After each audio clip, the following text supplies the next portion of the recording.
everyone, welcome back to my YouTube channel. I'm sorry I've been gone for a couple of weeks, but I'm back and I'm gonna make a sewing tutorial, and today we're gonna make one of these little hair bows.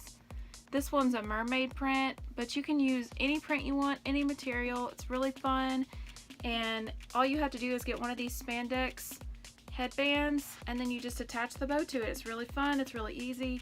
So I can show you guys how to do that, and if you don't want to make it, I can sell this one to you for $5.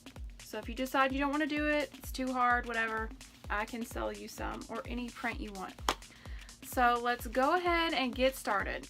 So the first thing you'll need will be a headband, a stretchy headband, and you can find these at the dollar store, Walmart.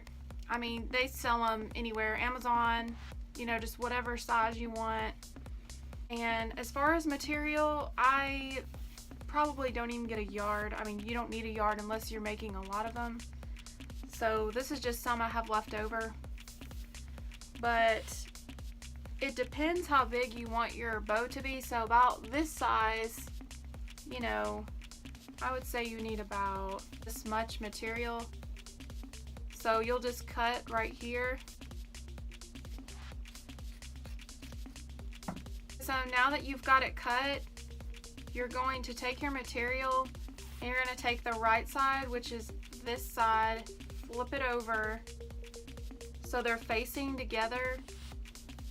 So your outside of your fabric is this black part. So what you're going to do is take it and pin it together.